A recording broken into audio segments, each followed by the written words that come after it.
बोली भागवत भगवान की, मंगलमय कर्पूर आरती की। श्री भागवत भगवान की है आरती, पापियों को पाप से है तारती। श्री भागवत भगवान की है आरती, पापियों को पाप से है तारती। श्री भागवत भगवान की है आरती, पापियों को पाप से है तारती। श्री भागवत भगवान की है आरती, पापियों को पाप से है तारती।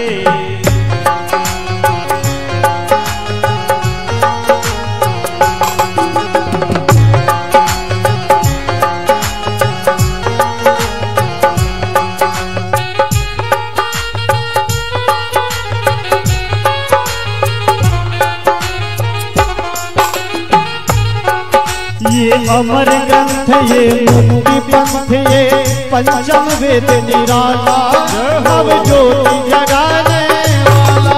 ये अमर ग्रंथ, ये मुक्ति पंथ, ये पंचम वेद निराला, नव ज्योति जगाने वाला। ये अमर ग्रंथ, ये मुक्ति पंथ, ये पंचम वेद निराला, नव ज्योति जगाने वाला। ये अमर ग्रंथ, ये मुक्ति पंथ, ये पंचम वेद निराला, नव ज्योति जगाने वाला। हरि नाम यही, हरि धाम यही, हरि नाम यही, हरि धाम यही, हरि नाम यही, हरि धाम यही, हरि नाम यही, हरि धाम यही। जग के मंगल की आरती, पापियों को पाप से है तारती। श्री भागवत भगवान की है आरती, पापियों को पाप से है तारती।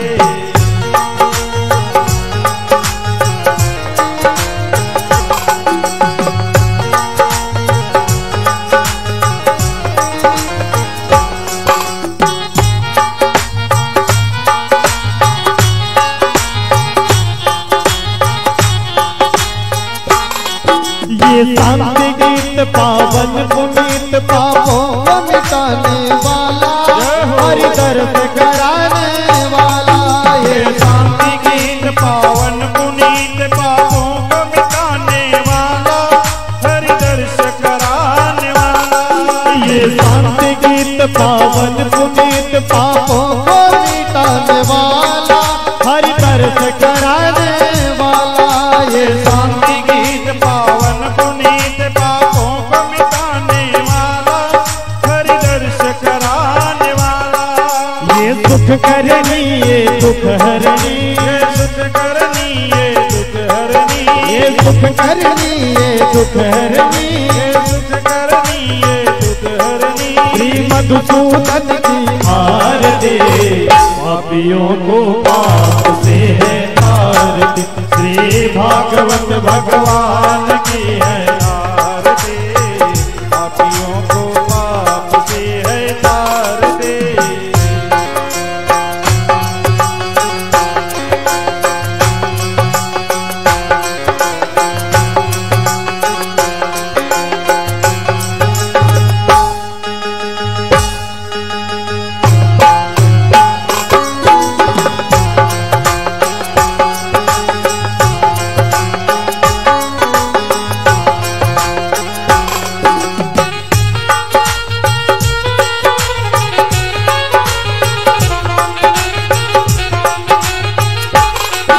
ये मधुर बोल जग पंथ खोल, सन्मार्ग दिखाने वाला, बिगड़ी को बनाने वाला। ये मधुर बोल जग पंथ खोल, सन्मार्ग दिखाने वाला, बिगड़ी को बनाने वाला। ये मधुर बोल जग पंथ खोल, सन्मार्ग दिखाने वाला, बिगड़ी को बनाने वाला।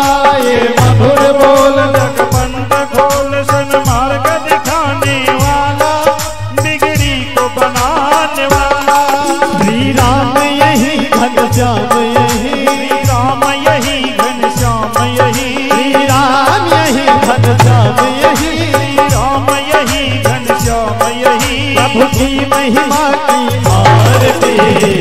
पापियों को पाप से है आरती, श्री भागवत भगवान की है आरती, पापियों को पाप से है तार दे, श्री भागवत भगवान की है आरती, पापियों को पाप से है तार दे, कर्पूर गौरव करुणावतारम संसार सारम दुर्गेन्द्रहारम सदा वसन्तं हृदयारविन्दे भवं भवानी त्वयं नमामि, त्वमेव माता सत्ता त्वमेव, त्वमेव बन्धो सत्ता त्वमेव, त्वमेव विद्या द्रविणं त्वमेव, त्वमेव सर्वं मम देव देव। हरि ओम आकाशात् पतितं तोयं यथा गच्छतिं सागरं सर्वदेव नमस्कारं केशवं प्रतिगच्छति। ओम यानि कानिश्च पापानि जन्मान्तर कृतानि च तानि तानि विनश्यन्तु प्रदक्षिणां पदे पदे। ओम भूर्भुवस्वः श्री राधा कृष्णाभ्यां नमः, श्रीमद्भागवत महापुराणाभ्यां नमो नमः। आवाहि सर्वेभ्यो देवेभ्यो नमः। कर्पूर नीराजनं समर्पयामि। गंगाजलं समानितं स्वर्ण कलशे स्थितम् आचम्यतां सर्वश्रेष्ठं शुद्धजलम् आचमन्यं स्वधा नमो नमः।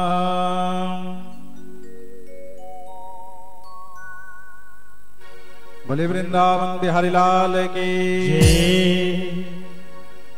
मुख्य यजमान हाथ में फूल चावल लें और क्षमा।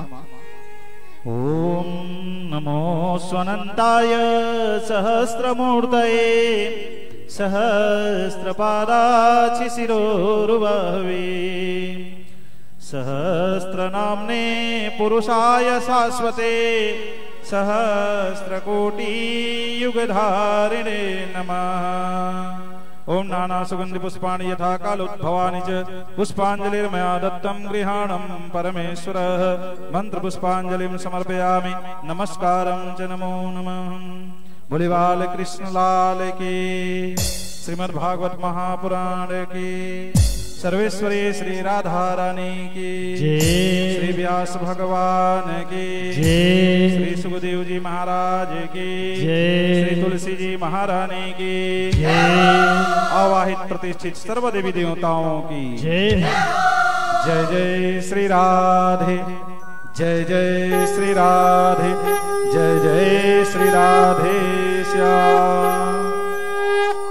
हमारे मुख्य यजमान संकीर्तन मंडली के जितने हमारे भैया हैं सबको तिलक से अभिनंदन स्वागत कर दें।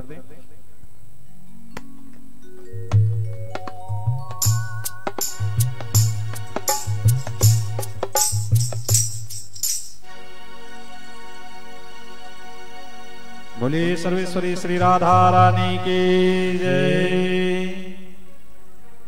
सप्ताह ज्ञान यज्ञ का आज सप्तम दिवस, आज विश्राम दिवस है कथा की। और हमारे वेद पुराणों में बताया गया है कि यदि व्यक्ति 7 दिन तक भी कथा न श्रवण करे, 6 दिन तक ना आए लेकिन केवल अंतिम 7वां दिवस में आ जाए और ठाकुर जी की कथा को श्रवण कर ले, तो 7 दिनों का जो संपूर्ण फल है वो एक दिन में ही हमको अनायास प्राप्त हो जाती है। तो आज की दिन बहुत ही शुभमय, पवित्रमय, पावनमय है। प्रभु ने हमको अपने कथा पंडाल में बुलाया। हमारे मन में जिज्ञासा बनी कि हम ठाकुर जी की कथा में जाएं और किशोरी जी के मुख से भगवान की कथा का पान करें। ये हमारे प्रभु की परम कृपा है जो आज हम यहाँ उपस्थित हुए। तो मैं आप सभी भक्तों का तह दिल से स्वागत अभिनंदन करता हूँ और आप सबसे विनय करता हूँ कि आप एक बार हाथ जोड़ लें और ठाकुर जी के श्री चरणों में नमन करें, प्रणाम करें, कहें कि प्रभु आपने हमको यहाँ बुलाया, इस हेतु कोटि कोटि प्रणाम आपके श्री चरणों में। आइए हम स्वागत की ओर बढ़ते हैं।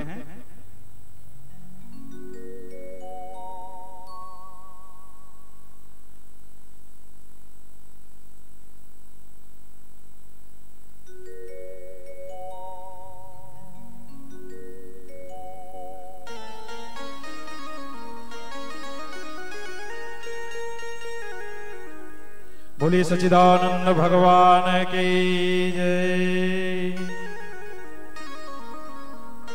तो स्वागत की कड़ी में ललित एवं उनके परिवार ये सरगुजा जिला से यहाँ आए हैं मेहमान के रूप में कथा श्रवण हेतु। वो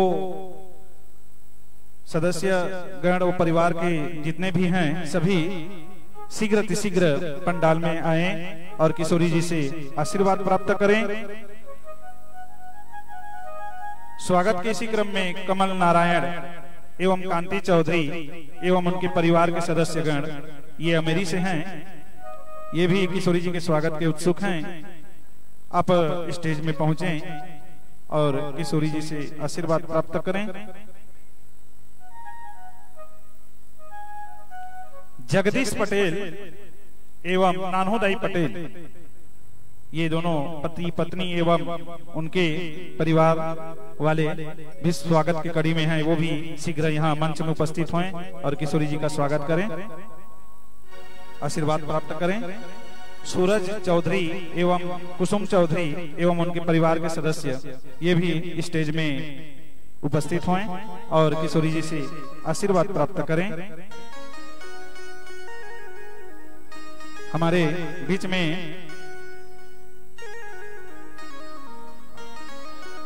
में श्रीधाम वृंदावन से साक्षात राधा स्वरूपा अखिलेश किशोरी जी हमारे बीच में ठाकुर जी की कथा को श्रवण करा रहे हैं। तो हमारा परम सौभाग्य का विषय है कि हमारे बीच में ठाकुर जी की सखी, ठाकुर जी की जन्मभूमि, ठाकुर जी की लीला भूमि से साक्षात राधा स्वरूपा अखिलेश किशोरी जी आई हैं और उनके मुख से हम ठाकुर जी की सुंदर कथाओं को श्रवण कर रहे हैं। और एक बहुत ही आनंददायी बात, खुशखबरी हमारे ग्राम अमेरी के लिए। बसंत पंचमी के शुभ अवसर पर मां भगवती सरस्वती जी का प्रतिष्ठा एवं पूजन यहाँ हुआ है और आज द्वितीय दिवस पूजन की मां भगवती सरस्वती की। तो इसी क्रम में आज तो श्रीमद् भागवत का अंतिम दिवस, विश्राम दिवस है, लेकिन यहाँ के भक्तों का प्यार स्नेह ठाकुर जी के प्रति जितनी भी कहा जाए कम है। इसलिए अखिलेश किशोरी जी के सानिध्य से पुनः 5 दिवस का पंच दिनात्मक सप्ताह ज्ञान यज्ञ का सुंदर प्रवचन, ठाकुर जी के लीला चरित्रों का सुंदर आयोजन रखा गया है। और यह कथा 19 तारीख से अर्थात परसों से सरस्वती पंडाल में मां भगवती सरस्वती जी के दरबार स्थल में 19, 20, 21, 22, 23 तारीख तक लगातार ज्ञान की गंगा पूज्या किशोरी जी के मुख से बहेगी। तो आप समस्त भक्त जनों का परम सौभाग्य है कि 5 दिनों का लाभ, 5 दिनों का संकीर्तन करने का और सुंदर मौका हमको मिला है। तो आप सभी भक्तगण, सभी भक्तजन अधिक से अधिक संख्या में अमेरी में पधारें और वृंदावन श्रीधाम से आई हुई किशोरी जी के श्रीमुख से प्रभु जी की, कान्हा जी की पावन कथाओं को हम श्रवण करेंगे। और यहाँ के शारदा समिति के जो सदस्य हैं उनके विषय में क्या कहें। आए दिन यहाँ हर वर्ष उनके द्वारा मां भगवती सरस्वती का पूजन एवं ऐसे धार्मिक, सामाजिक, सांस्कृतिक कार्यक्रम का आयोजन इनके द्वारा होता रहता है। और हमारे इस अंचल के अमेरी, पोरे, देवगांव, प्योरा, कुसुमडीह, जितने भी आसपास के गांव हैं, सब भक्तों को ठाकुर जी की कथा का पान करने का परम सौभाग्य प्राप्त होता है। तो ठाकुर जी का जो सेवा करते हैं वो तो श्रेष्ठ हैं, वो तो उत्तम हैं, लेकिन ठाकुर जी के भक्तों का जो सेवा करते हैं, भगवान उन्हें और ज्यादा स्नेह रखते हैं उनके ऊपर में। तो यहाँ के भक्त ठाकुर जी के तो भक्त हैं ही, साथ ही साथ भक्तों के भी भक्त हैं। इसलिए उनके कल्याण के लिए इसी प्रकार का सुंदर आयोजन इस ग्राम में होता रहता है। तो आइए मैं अपने वाणी को विराम दूं, और चूंकि कथाएं बहुत हैं और विश्राम दिवस है, इसलिए हम शीघ्र अतिशीघ्र पूज्य अखिलेश किशोरी जी के सानिध्य में चलते हैं और भागवत जी का पान करते हैं। बोलिए प्रेम से वृंदावन बिहारी लाल की जय हो। जय जय श्री राधे, जय जय श्री राधे, जय जय श्री राधे श्याम।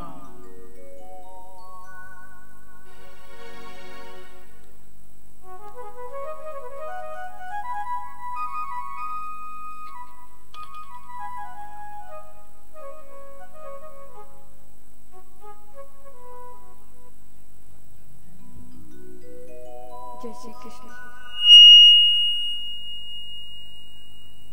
जय श्री कृष्ण, जय श्री कृष्ण, जय श्री कृष्ण।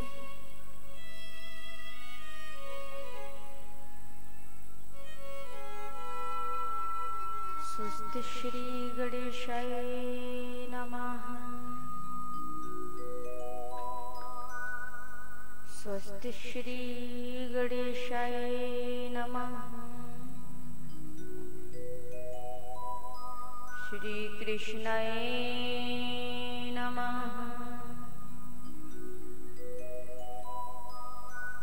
श्री गुरुवे नमः।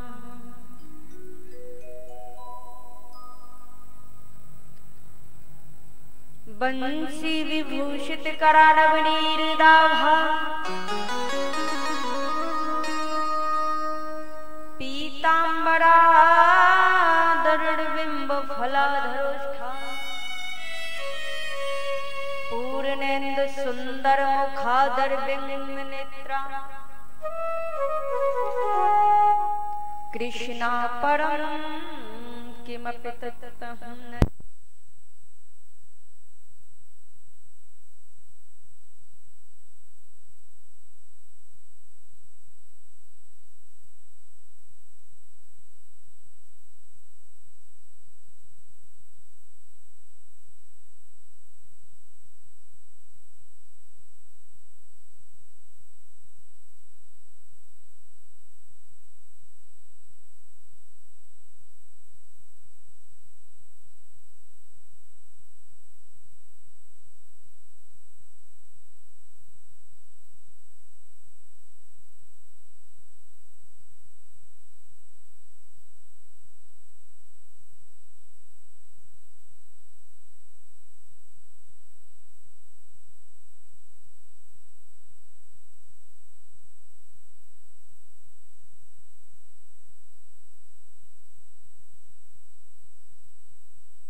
साध्यं साधनं यस्य राधा, मंत्रो राधा मंत्रदात्री च राधा, सर्वं राधा जीवनं यस्य राधा, राधा राधा वाचिकं तस्य शेषम्। वसुदेव सुतं देवं कंसचारूढमर्दनं, देवकी परमानंदनं, कृष्ण वंदे जगत गुरु। ओम नमः शिवाय। ओम नमः शिवाय।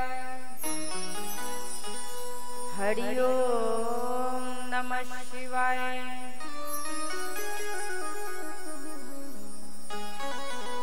मनोजवम मारुतुल्य वेगम जितेन्द्रियं बुद्धिमतां वरिष्ठं वातात्मजं वानरयूथमुख्यं श्रीरामदूतं शरणं प्रपद्ये।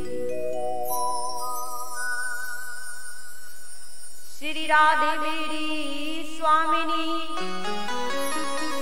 और मेरा दे तेरी दास, तो जन्म जन्म मोहि दीजियो लाडली, वृंदावन में वास्या जन्म जन्म मोहि दीजियो, बरसाने में वास।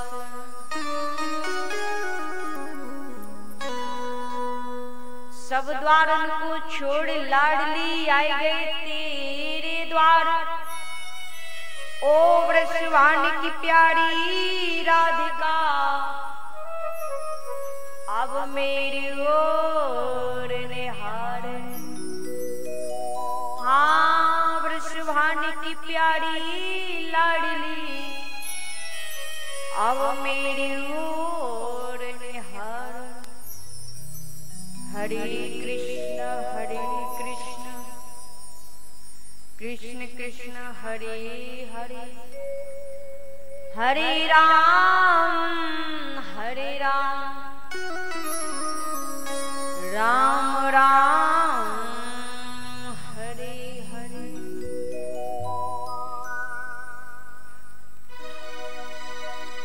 बोली राधा रमण भगवान की।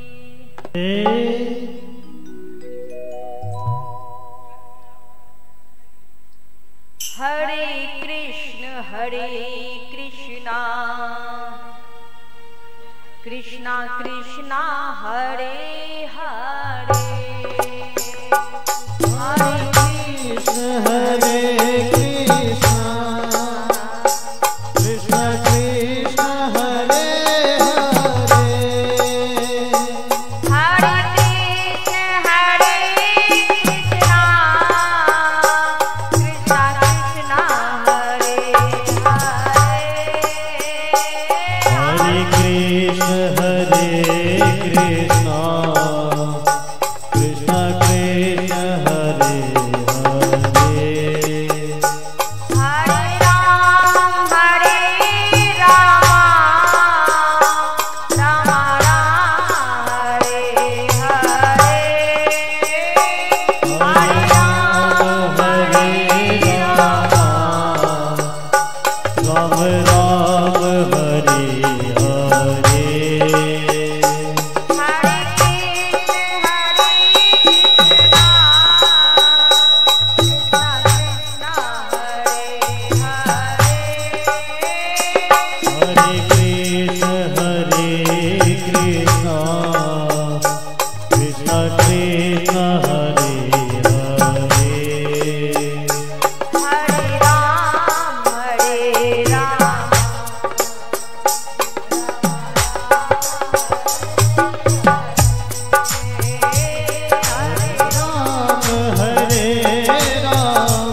राधा रमण। और जय जय नवल किशोर, जय गोपी चित चोर प्रभो, जय जय माखन चोर। परम मंगलमय परात्पर अखिलेश्वर, अकारण करना वरनालय भक्त वांछा कल्प तरु, तड़ित विनिंदित पीताम्बर धारी शिवाल किशलाल की बांगमयी प्रतिमूर्ति, शब्दमयी प्रतिमूर्ति, बाणीमयी प्रतिमूर्ति श्रीमद् भागवत महापुराण। सर्वप्रथम राधा कृष्ण भगवान को प्रणाम करते हुए, वर्षाने की किशोरी राधा रानी को प्रणाम करते हुए, ब्रजमंडल के गिरिराज भगवान को प्रणाम करते हुए, वृंदावन की वैष्णो देवी मैया प्रियाकांत जू भगवान राधा रमण लाल भगवान के चरणों में वंदन करते हुए, बांके बिहारी के चरणों में बार बार वंदन करते हुए, ब्रजमंडल की पावन भूमि पर कल कल निनादनी यमुना मैया को प्रणाम करते हुए, और भगवान शंकर को वंदन करते हुए, हनुमान जी महाराज को वंदन करते हुए, आइए विश्राम दिवस की पावन वेला में प्रवेश करते हैं।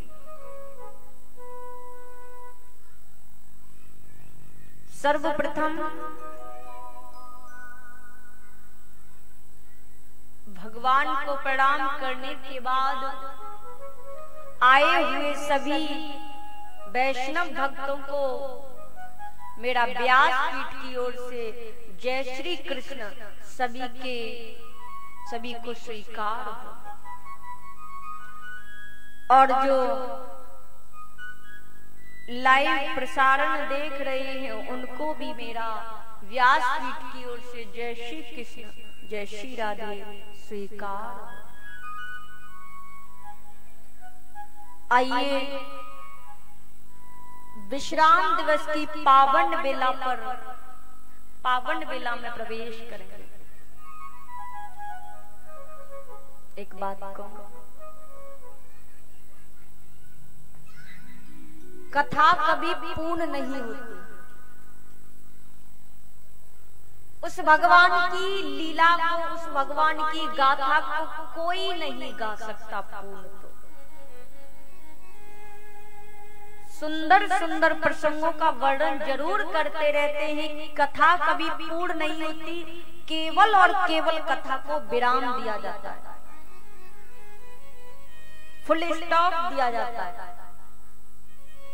यानी कि विश्राम कराया जाता है। ये कभी पूर्ण नहीं होती। हम सब एक कलयुगी मानव हैं। ऋषियों ने भी नहीं भगवान की गाथा को गा पाया। परीक्षित जी ने 7 दिन 7 रात्रि ठाकुर जी का वंदन किया, फिर भी कथा पूर्ण नहीं हुई।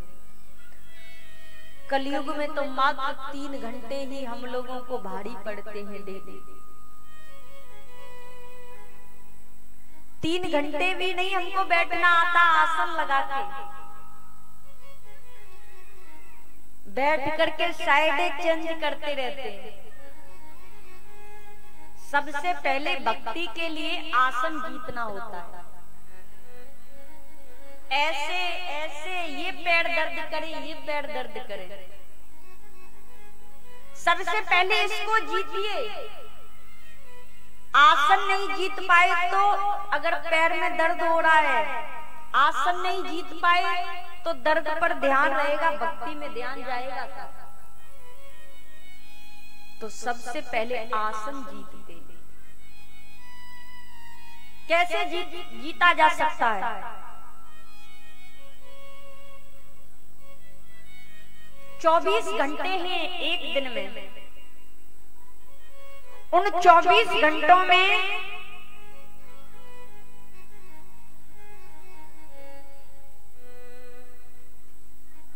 मात्र ज्यादा नहीं, 1-1.25 घंटा भगवान के लिए निकालो। वो कैसे?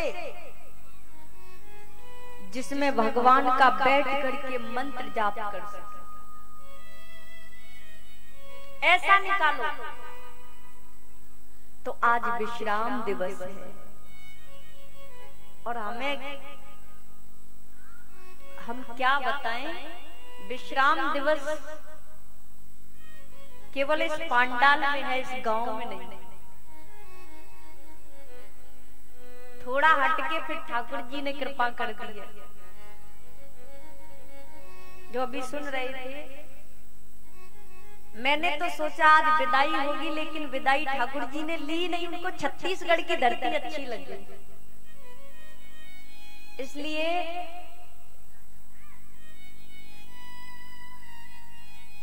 प्रतिपाल भैया ही नाम है ना, उनके यहाँ अब ठाकुर जी 19 तारीख से पधारेंगे। एक बार ऐसे भक्तों के लिए जोरदार स्वागत करें। बोली राधा रमण भगवान की जय हो। ये धर्म के आयोजन तब घर में हो पाते हैं जब भगवान की कृपा होती है, नहीं तो लाख कृपा करने के बाद ऐसा सोचा भी नहीं जा सकता। रखा तो 7 दिवस ही गया, लेकिन दूसरी कथा गड़बड़ ना हो जाए इसलिए 5 दिवसीय ही रखा गया।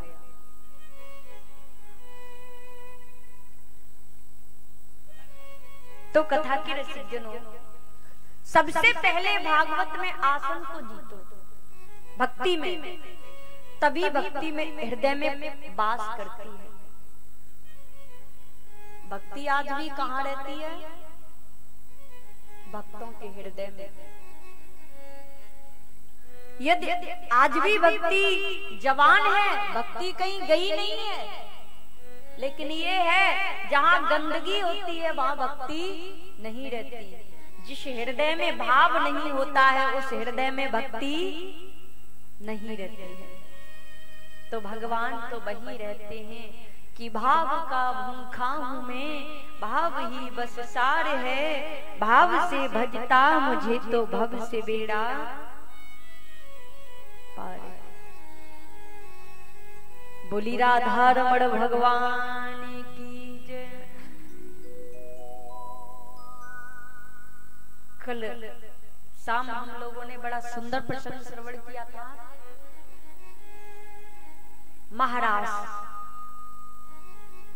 महाराज जो पूरी भागवत जी के प्राण बताए गए, भागवत जी के अंग हैं, और जो 10वां स्कंद है ना, वो भागवत जी का हृदय है। क्या है? भागवत जी का हृदय। और सच में पूछा जाए तो पूरे शरीर में सबसे इम्पोर्टेंट हृदय ही होता है, प्राण। उसको हमने कल श्रवण किए, लेकिन मौसम के बिगड़ जाने पर बहुत ज्यादा संक्षिप्त कर गए, बहुत ज्यादा। तो थोड़ा पीछे से चलते हैं, क्योंकि मैं नहीं चाहती ठाकुर जी की रसमयी लीलाओं को छोड़ा जाए। तो वो तो हरि की इच्छा थी, जो मौसम थोड़ा गड़बड़ हुआ था। सुखदेव जी कहते हैं, परीक्षित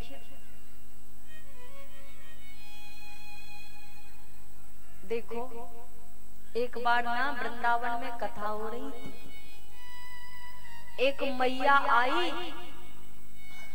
बोली ब्यास जी चाहे कोई सी कथा श्रवण करा देना, वो वाली कथा मत सुनाना जो ठाकुर जी वृंदावन छोड़ के जाते हैं। लेकिन वो विषय कल यहाँ बन गया, क्योंकि ठाकुर जी का जाने का मन नहीं हुआ, इसलिए मुझे लगता है वही विषय बन गया। तो उतनी गहराई से तो नहीं, थोड़ा उस प्रसंग पर गौर करते हैं। देवकी का लाला हूं और यशोदा मैया ने पाला,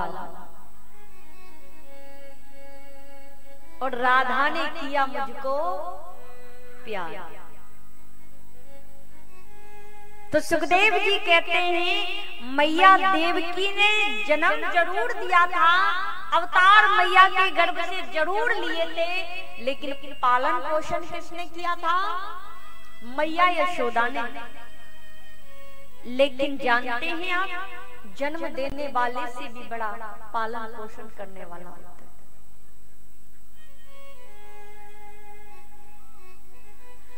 तो मैया देवकी ने आज देखा मेरा लाला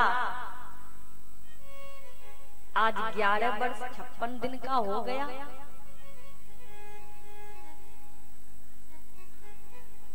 और अब मुझे मिला है इसका सानिध्य। मैया के मन में एक भाव आया कि आज मैं अपने गोपाल को सुंदर सा भोग बनाऊंगी, भोजन बनाऊंगी, 56 भोग। अच्छा, 56 भोग भगवान को क्यों लगाए जाते हैं? भगवान कृष्ण को 56 भोग क्यों लगाए जाते हैं? देखिए, जब भगवान ने गिरिराज जी को उंगली पर धारण किया था, कितने दिन किया था? 7 दिन। और मैया प्रत्येक दिन कितने भोग लगाती है भगवान को? 8 भोग लगाती, 8 पहर।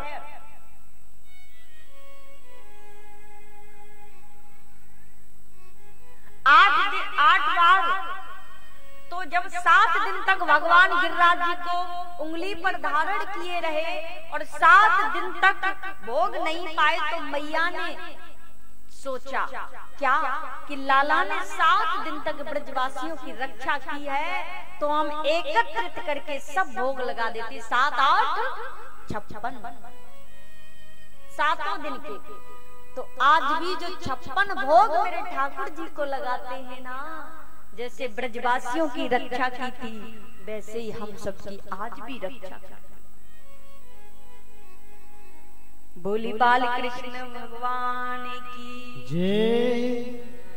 वैसे ही रक्षा करते हैं मेरे गोविंद आज भी। तो सुखदेव जी कहते हैं परीक्षित, मैया के मन में ये भाव आया, आज मैं अपने लाला को सुंदर भोग बनाऊंगी। हाँ, मेरे कन्हैया को सबसे ज्यादा प्रिय क्या था खाने में? क्या था? क्या बात है? माखन।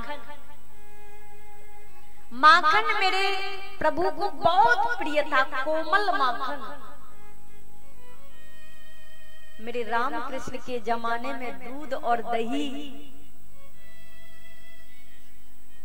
और क्या माखन ही चलता। आज उस जगह पर परिवर्तन हो गया। आज क्या है?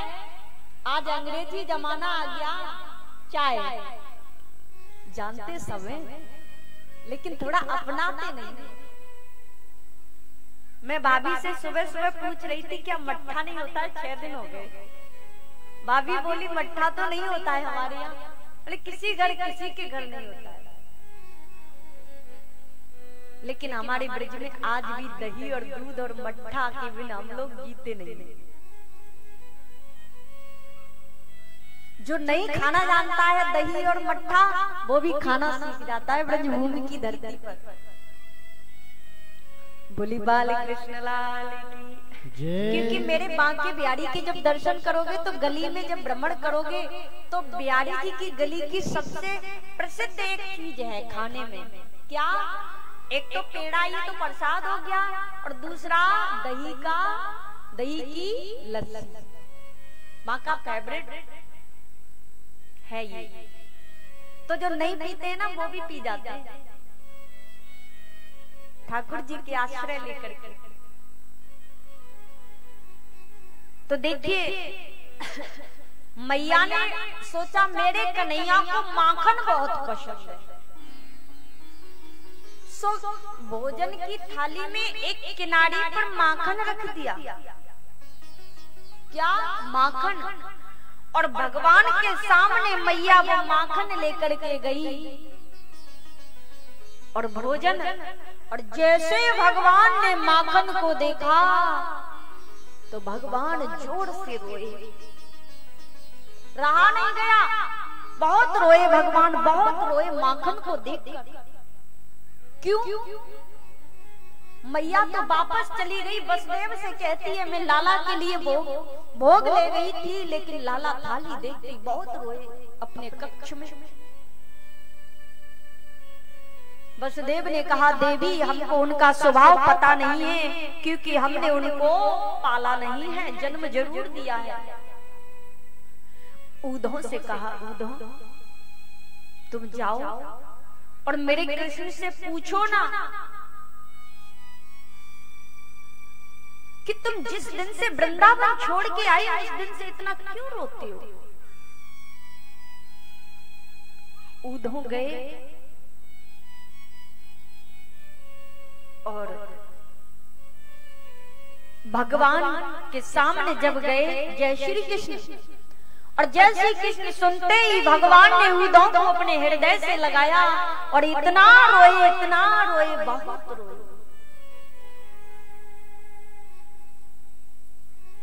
भगवान को रोते हुए देखे ऊधों, तो ऊधों ने कहा कन्हैया तुम जिस दिन से वृंदावन छोड़ के आई हो उस दिन से इतना क्यों रोती हो।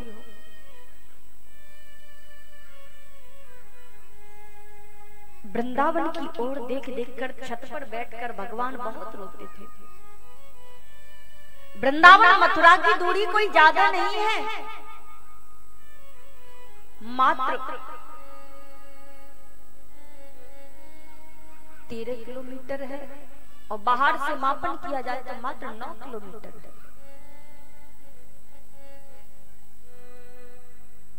भगवान बहुत रोते थे, तो भगवान कहते हैं ऊधो सुनो मैं क्यों रोता हूं।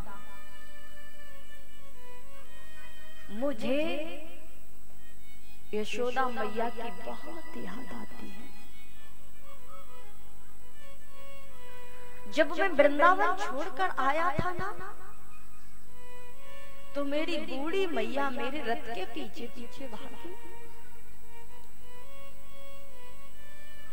और एक बार तो ऊधों मैं रथ से कूद गया और अपनी मैया को हृदय से लगा लिया। मैया ने कहा लाला तू मत जा, तो ऊधों मैंने मैया से कह दिया कि मैया तू रोबे मत, मैं परसों आऊंगा। लेकिन ऊधों मुझे दुख इस बात का है, जब बरसों तक मैया के पास नहीं जाना था तो मैं झूठ बोलकर क्यों आया। लेकिन ऊधों तुम जानते हो मैं मैया से झूठ बोल के क्यों आया। अगर मैं ये कह के आता मैया मैं बरसों बाद भी नहीं तुझे मिलूंगा, तो मेरी मैया तुरंत मर जाती। इसलिए परसों के आश्वासन में जीती तब भी रही। उस मैया की मुझे बहुत याद आती है, जिसने मुझे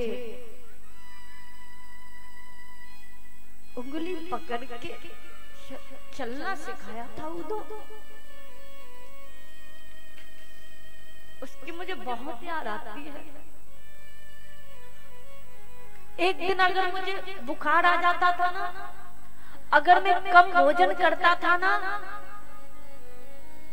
तो मेरी मैया दुनिया भर के वैद्यों को बुला लाती थी कि आज मेरे लाला ने भोग नहीं पाया है, आज मेरे लाला ने भोग नहीं पाया है। मुझे उस माँ की बहुत याद आती है। ऊधों मुझे लगता है मुझे अपनी मैया की इतनी याद आती है, तो मेरी मैया को भी मेरी जरूर याद आती होगी। इसलिए तू जानो एक बार वृंदावन में देख क्या क्या क्या ब्रजवासी मुझे थोड़ा बहुत याद करते हैं कि नहीं करते? एक बार जाता सही।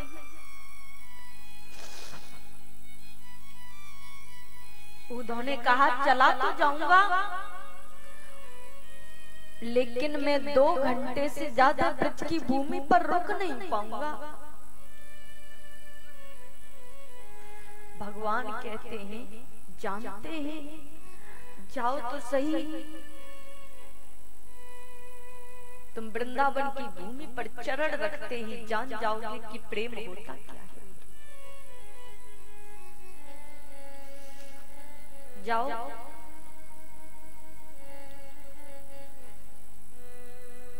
इतना सुनकर के उद्धव ने ये बात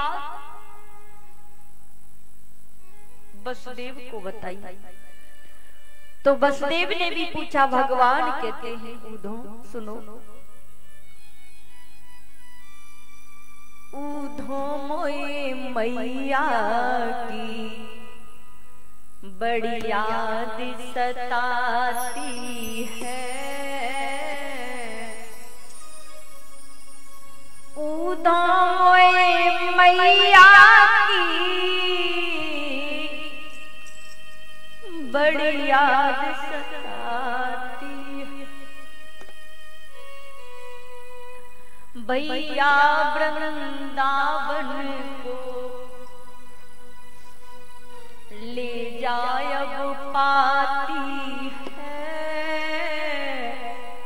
उद्धव मोए मैया की बड़ी याद सताती है।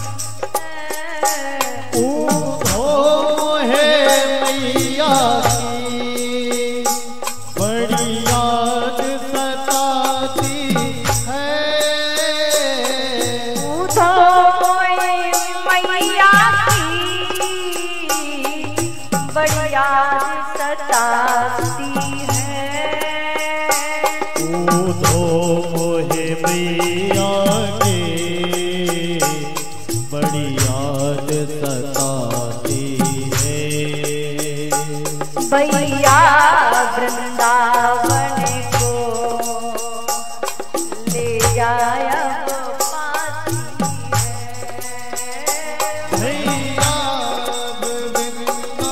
भैया वृंदावन को ले जा पाती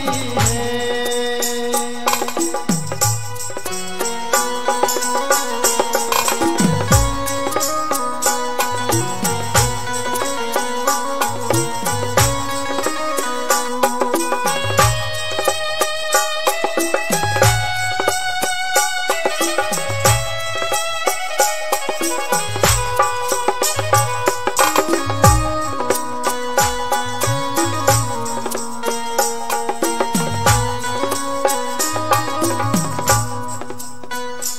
जा दिन से मथुरा को देख आया था घर से। जा दिन से मथुरा को देख आया था दिन से। जा दिन से मथुरा को देख आया था घर से। जा दिन से मथुरा को देख आया था घर से। कह करके आया था आ जाऊंगा परसों। कह करके आया था आ जाऊंगा परसों। भैया मैया से मैं झूठ बोल के आया, अपने आप को मैं कैसे माफ कर पाऊंगा।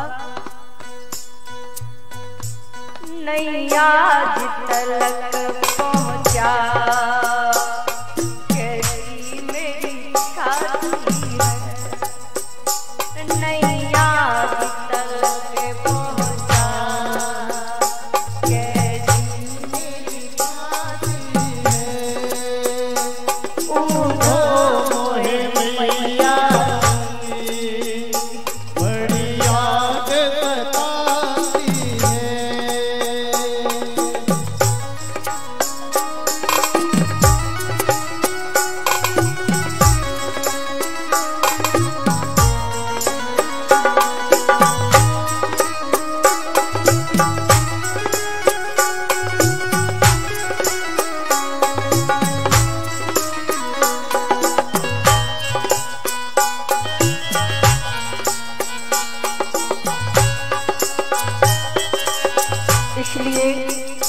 तुमसे निवेदन है उद्धव, तुम जाओ तो सही एक बार वृंदावन, तुम देख के आना कि मेरी मैया मुझे थोड़ा बहुत याद करती है, क्या ब्रजवासी मुझे याद करते हैं।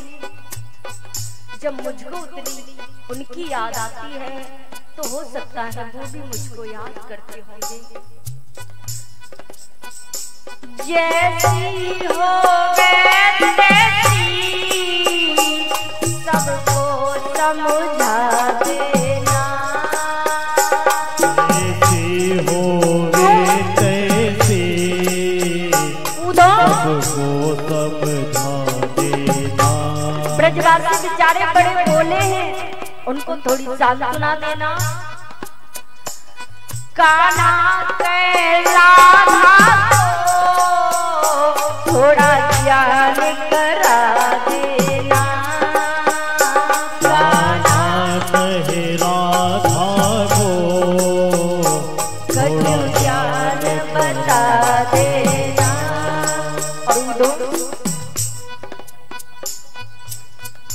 जब मैं चला था ना तो मेरी गाय तो लाखों है, उनमें एक श्यामा गैया है। वो जब मैं आया तो बहुत रो रही थी, कह रही थी कन्हैया तुम ब्रजमंडल छोड़ के जाओगे, वृंदावन छोड़ के जाओगे तो आज के बाद मैं दूध भी नहीं दूंगी किसी ब्रजवासी को। उस गैया को भी थोड़ा मेरे विषय में बताना।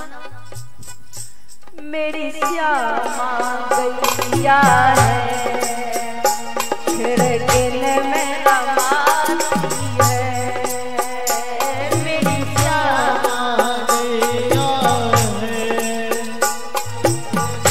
में समाती है। मेरी श्यामा गैया है, खिड़किन में रमाती है।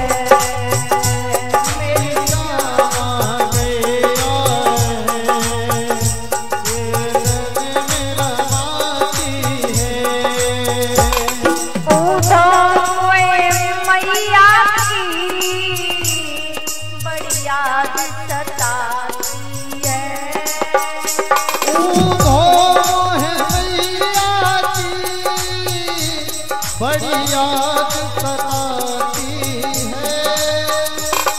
वृंदावन को भैया अब ले जा पाती है। वृंदावन को भैया अब ले जा पाती है।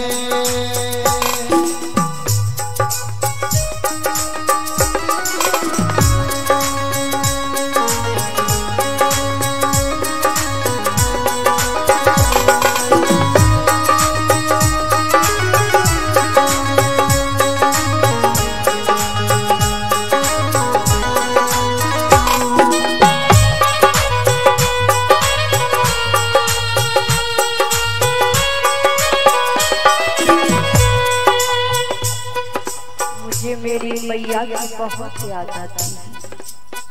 बोली बाल कृष्ण लाल की।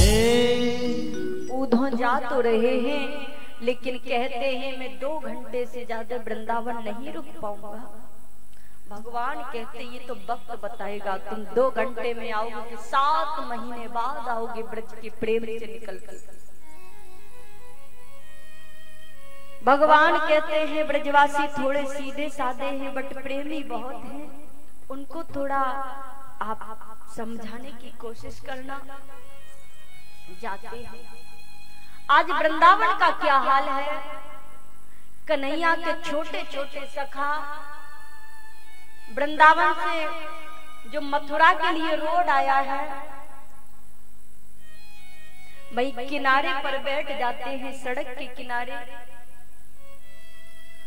और दिन भर देखते हैं आज कन्हैया आ रहे होएगो, आज लाला आ रहे होएगो। जब शाम तक ठाकुर जी नहीं आते हैं तो बुझा सा मुंह लेकर के लौट जाते, मैया तेरो लाला आज भी नहीं आयो। 10-10 दिन मैया भोजन नहीं करती है, आंखों की रोशनी भी जा चुकी है, कानों से सुनना भी बंद कर दिया।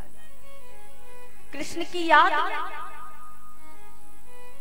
ब्रज का कड़ कड़ रोता है, कृष्ण की याद में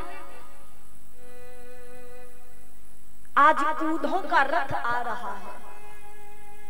भगवान का एक प्रेमी सखा है, उसका नाम है मधुमंगल, जो सबसे दिल के नजदीक रहता है। मधुमंगल आज रथ को दूर से आते हुए देखा तो सखा बोले, भैया आज लाला आ रहा है, आज इसमें पक्का कृष्ण आ रहा है, लेकिन उसमें तो कोई और ही आ रहा है। सब सखा भागे रथ की ओर और मधुमंगल बोला, हम कृष्ण से नहीं मिलेंगे, परसों की कह के गया, बरसों बाद आ रहा है। तो एक झाड़ी में जाकर छुप जाता है, लेकिन कुछ पल के लिए छुपा, बाद में बोला मुझसे नहीं रहा जा रहा, पहले कृष्ण से हृदय से लग जाऊं, अरे बाद में गुस्सा कर लूंगा। तो दौड़कर आया, रथ को चारों तरफ से घेर लिया और रथ का पर्दा हटाया तो उसमें कृष्ण नहीं है, उसमें तो कोई और है। उद्धव ने कहा, जय श्री कृष्ण, मैं उद्धव कृष्ण का मित्र, मैं मथुरा से वृंदावन आया हूं, मुझे कृष्ण ने भेजा है। और उन्होंने कहा है देख के आओ ब्रजवासी कैसे हैं। सखा बोले, बारे कन्हैया, बरसों बाद तुझे याद भी आई तो तू खुद नहीं आया, मित्र को भेज दिया। हमें क्या पता था तुझे संयोग करना भी आता, वियोग करना भी आता है। पहले तो तू संयोग करता है, बाद में फिर वियोग। ये तुमने कहां सीखा? तुमको कब से आता है ये सब? अब पहुंचे हैं ब्रज में, ब्रज की धरती पर जैसे उद्धव ने पैर रखा तो आज शरीर में करंट जैसा लगता है। और कहते हैं, ब्रजवासियों, मुझे यशोदा मैया का घर बता दोगे कौन सा है? ब्रजवासी बोले, जिस दिन से कन्हैया वृंदावन छोड़कर गए हैं मथुरा, उस दिन से मैया का घर कोई पूछता ही नहीं, सीधा रास्ता है। ये नदी बहती हुई आ रही है ना, इसी के किनारे किनारे किनारे किनारे तुम चले जाओ, इस नदी का जहां अंत होगा वही मैया का घर है। उद्धव ने कहा, नदी से क्या मतलब मैया के घर का? उद्धव, लाखों ब्रजवासी, लाखों गाय, हजारों गोपियां जो कृष्ण की याद में दिन भर रोते हैं ना, उन्हीं के आंसू ये बहते हुए आ रहे हैं। ये कोई साधारण नदी नहीं है। एक बार जाओ तो सही। और सुनो, जब से कन्हैया गए हैं ना, मैया 10-10 दिन भोजन नहीं करती है, इसलिए उसको नजर भी कम हो चुकी है, आंखों से साफ सुथरा नहीं दिखता है, और कानों की 16 इंद्रियां हैं वो भी कमजोर हो गई हैं, नहीं सुनती हैं आज। तो उद्धव, तुम थोड़ा जोर से बोलना, तब मैया सुन पाएगी। उद्धव गए, सामने मैया बैठी, आंसू बहा रही। तो उद्धव ने थोड़ा जोर से कहा, मैया प्रणाम करता हूँ चरणों में, मैं उद्धव कृष्ण का मित्र। मैया बोली, धीरे बोलो, पालने में मेरा कृष्ण सो रहा है, वो जाग जाएगा। उद्धव बोले, कृष्ण सो रहा है? कन्हैया तो अभी मैं मथुरा छोड़ के आया हूँ, मैया कहती है सो रहा है। हाँ, सो रहा है। मेरा कन्हैया मुझे छोड़कर कभी नहीं जा सकता, कभी नहीं जा सकता। उद्धव ने कहा मैया उस कृष्ण का एक बार हमको दर्शन कराएगी क्या? हाँ चलिए। उठी है मैया, डंडे का सहारा लेकर, लाठी का सहारा लेकर के चली है और पालने के पास में पहुंची तो वहां तो कोई नहीं है। बरसों की याद है उसे पहले की। धड़ाम से मैया गिर जाती है। तो उद्धव ने कहा मैया मैं कृष्ण का मित्र हूं और मैं आया हूं, कृष्ण को आपकी बहुत याद आती है। मैया बोली अच्छा उद्धव, ये वही आंगन है जिसमें मैंने अपने कन्हैया को उंगली पकड़ के चलना सिखाया था। इसमें मेरा कन्हैया खेला करता था गुटमन गुटमन। ये वही आंगन है उद्धव, ये वही आंगन है। तो उद्धव आज मैया की ओर देखते हैं। कह के आए थे ना 2 घंटे, लेकिन आज अब ये 7 महीनों बाद वापस होंगे। मैया का खूब दर्शन किया। उसके बाद कहा मैया मैं गोपियों से भी मिलना चाहता हूँ, राधा रानी से भी मिलना चाहता हूँ। तो कहा जाओ वो तुम्हें निधि वन में मिलेंगे। बीच में राधा रानी बैठी है, चारों तरफ से गोपियां बैठी हैं। तो एक गोपी बोली बहन आज लाला को हमने स्वप्न में देखा। और उद्धव चुपचाप गए, एक वृक्ष की जड़ में छिप जाते कि ये बातें क्या कर रही हैं सुनने के लिए। तो एक बोली आज हमने कन्हैया को, आज हमने लाला को उसमें स्वप्न में देखा बहन, हम लोग रास रचा रहे थे ठाकुर जी के साथ में। एक बोली आज हमने कन्हैया को नृत्य करते हुए देखा। एक बोली हमने लाला को माखन खाते हुए देखा। बीच में बैठी मेरी राधा रानी बड़ा सुंदर बात कहती हैं बहना तुम बड़ी भाग्यवान हो जो कृष्ण को स्वप्न में देख लेती हो। लेकिन मैं क्या करूं,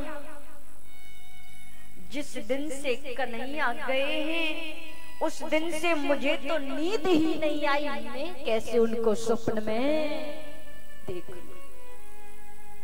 मैं कैसे देखूं? जिस दिन से वो गए हैं हमको तो नींद ही नहीं आती। उद्धव के नेत्रों में आंसू आ गए। बाप रे मैं कहां आ गया। इतना प्रेम ब्रज की भूमि में शायद मैंने कभी देखा नहीं। शायद मैंने ये प्रेम देखा होता तो आज मुझे ये ज्ञान का अभिमान नहीं होता। आज उद्धव के भी नेत्र से आंसू झरने लगे और उद्धव सामने गए और कहते हैं तुम उस कृष्ण की याद में रोती, वो तो ब्रह्म है, वो हर जगह है,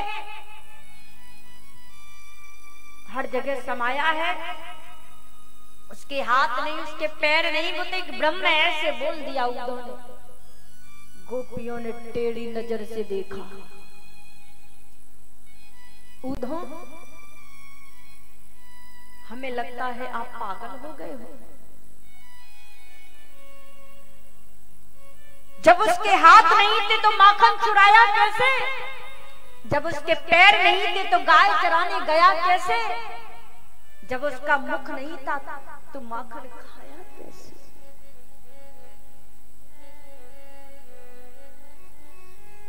और तुम कहती हो, तुम कहते हो कि उसके हाथ नहीं, उसके पैर नहीं। हमें लगता है उद्धव तुम पागल हो गए हो। कि उद्धव तुम भई बोरे कि पाती लेकर आए दौड़े, तेरा योग योग जाने या रोम रोम में श्याम है। हमारा रोम रोम है ना, वो कृष्ण कृष्ण रटता है। सिर्फ और सिर्फ हम कृष्ण को जानते हैं और किसी को जानती नहीं। और एक ही मन था, वो हमारे कृष्ण के चरणों में रहता है। और तुम कहते हो ब्रह्म को, हम किसी ब्रह्म को नहीं जानती, सिर्फ और सिर्फ अपने कृष्ण को जानती हैं। एक ही मन था, एक ही दिल था, वो अपने कृष्ण को दिया। क्यों धो मन ना रहे 10-20, एक हतो सो श्याम संग अवारा धैष। कड़ कड़ में हमारे रोम रोम में कृष्ण बसता है, मेरे रोम रोम में कृष्ण बसता है। कृष्ण तन कृष्ण मन, कृष्ण ही हमारो धन है। और 8 युद्धों में कृष्ण सो ही काम है।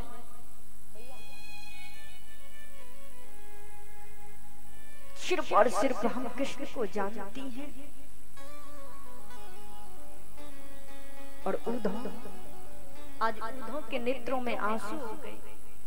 जो उद्धव ज्ञान से भरे हुए थे, आज वो भी झुक जाते हैं।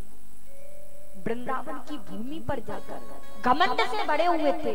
ज्ञान तो उद्धव को बहुत था, लेकिन घमंड था। और वो ज्ञान किस काम का जिसमें अहंकार हो।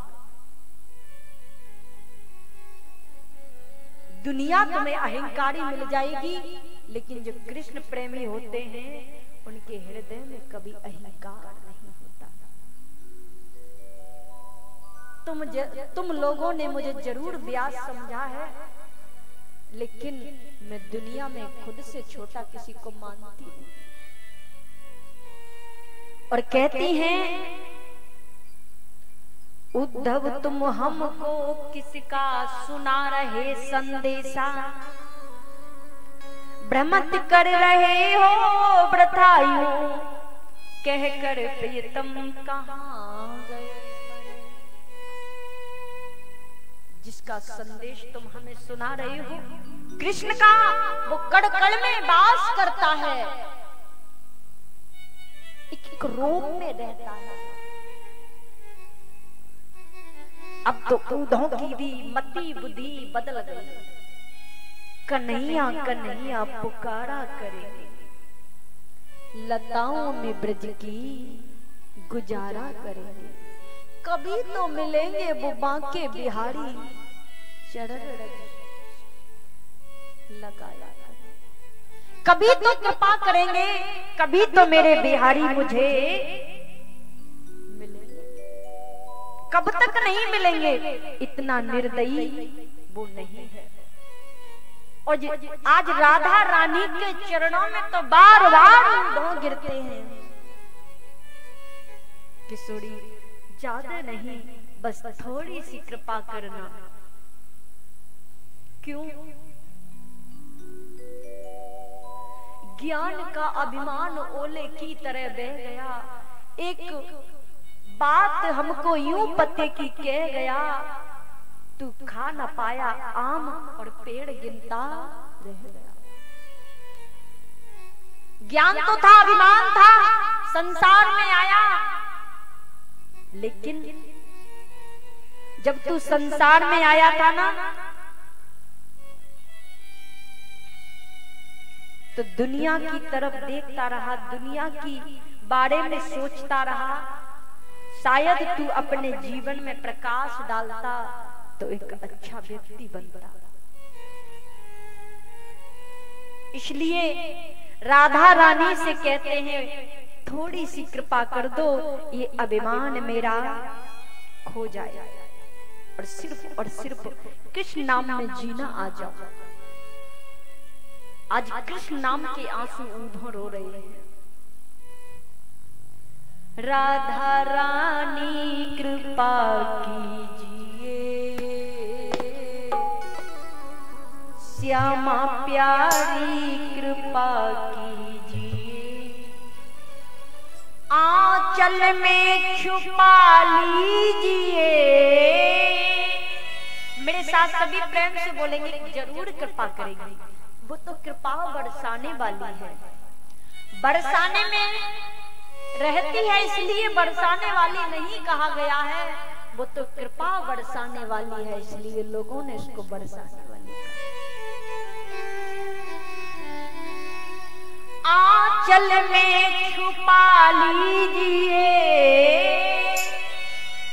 आंचल में छुपा लीजिए।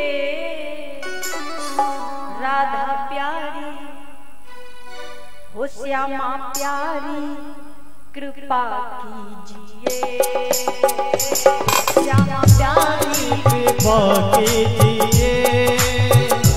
राधा रानी कृपा कीजिए, राधा रानी कृपा कीजिए। श्यामा प्यारी कृपा कीजिए, श्यामा प्यारी कृपा कीजिए।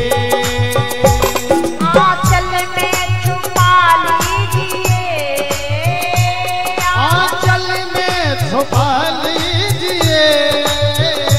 राधा प्यारी श्यामा प्यारी कृपा कीजिए। श्यामा प्यारी कृपा कीजिए। थोड़ा हाथ करके राधा रानी की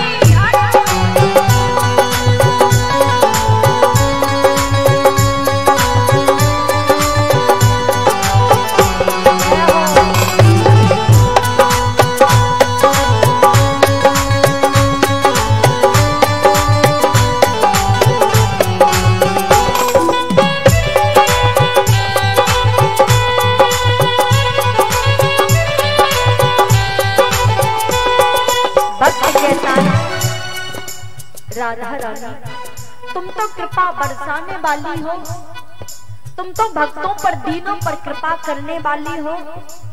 मुझ पापी पर भी थोड़ी कृपा करो, मुझ दीन पर भी थोड़ी कृपा करो। कृपा का भंडार है माँ तो मैया कहती है, तूने कौन से कर्म किए हैं जो मैं तुम पर कृपा करूं। तो भक्त कहता है, कितने जन्म व्यर्थ गए हैं, मैं चाहता हूं शायद अब सुधर जाए। पहले भी व्यर्थ हुआ कई बार मेरा जीवन, पहले भी व्यर्थ हुआ कई बार मेरा जीवन। मैं तोड़ नहीं पाया वो ममता के बंधन, मैं तोड़ नहीं पाया मोह ममता के बंधन। मैं तोड़ नहीं पाया वो ममता के बंधन। मैं तोड़ नहीं पाया मोह ममता के बंधन। अब की बारी बचा लीजिए, अब की बारी बचा लीजिए। अब की बारी बचा लीजिए। श्यामा प्यारी श्यामा प्यारी कृपा कीजिए। राधा रानी कृपा कीजिए, राधा रानी कृपा कीजिए। राधा रानी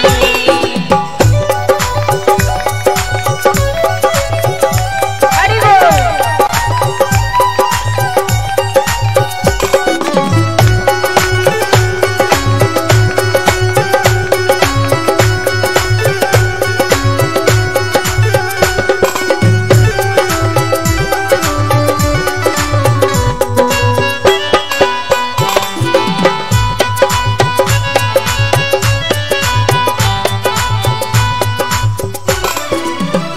भक्त कहता है, हे राधा रानी एक बार मैं आपके दर्शन करना चाहता हूँ, तभी तो मैया तुम कृपा करोगी।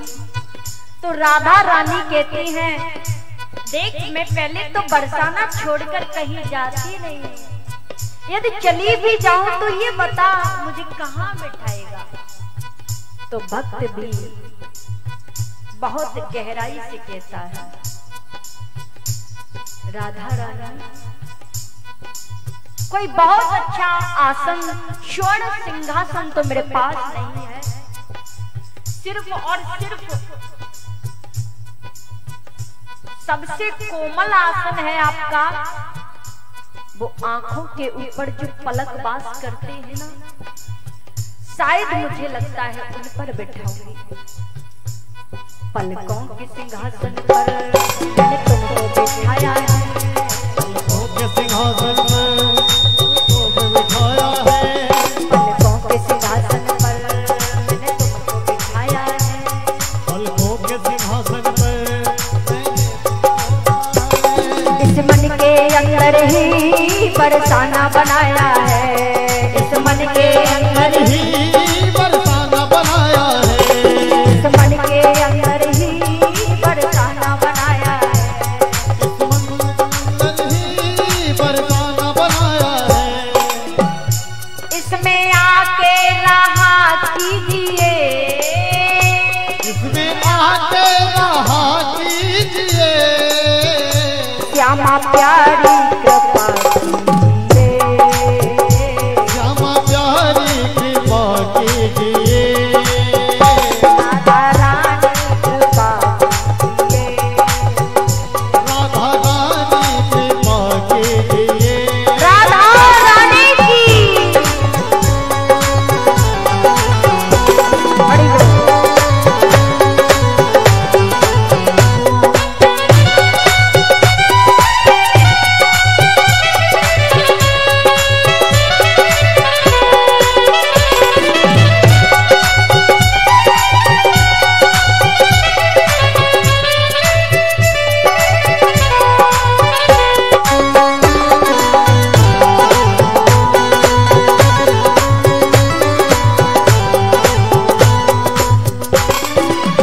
हे राधा रानी, मुझे लगता है तुम कृपा जरूर करोगी इस जन्म में, क्योंकि जब तक इन आंखों में दम है किशोरी तेरा इंतजार रहेगा, सांस की आखिरी हद तक हृदय में तेरे लिए भरपूर प्यार रहेगा।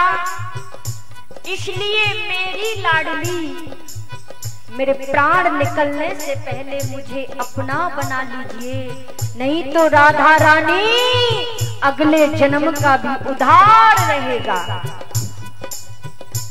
तो राधा रानी कहती है तुम चाहते क्या? अंत में एक राधा रानी की प्रिय दासी है, वो कहती है मुझे लगता है राधा रानी आपसे मांगा है वो जरूर पाऊंगा, ऐसा तो नहीं कुछ ज्यादा मांग लिया हो। मैं तुम्हारे नाम की सिर्फ और सिर्फ पागल हूँ।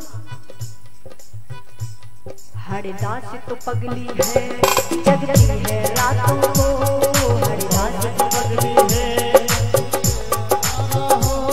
हरिदास तो पगली है, जगती है रातों को।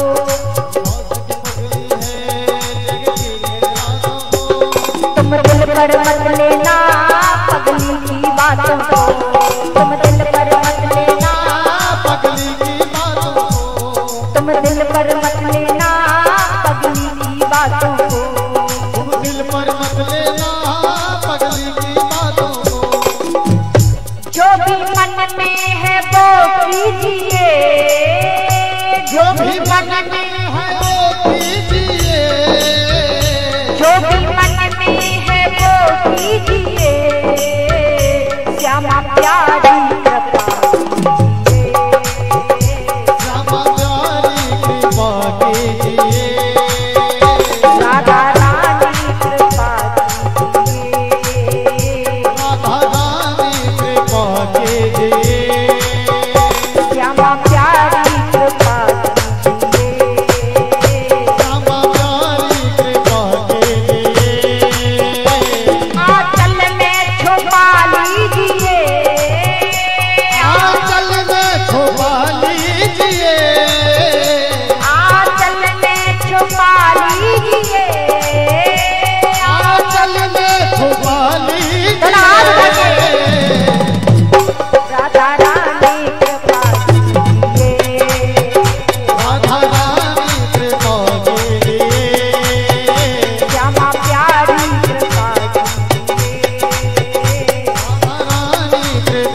के रसिक जनों, इधर भगवान के पास में उद्धव वापस आए। उद्धव ने भगवान को प्रणाम किया तो कन्हैया ने कहा, उद्धव सब ब्रजवासी ठीक तो है क्या, थोड़ा बहुत मुझे याद करते हैं?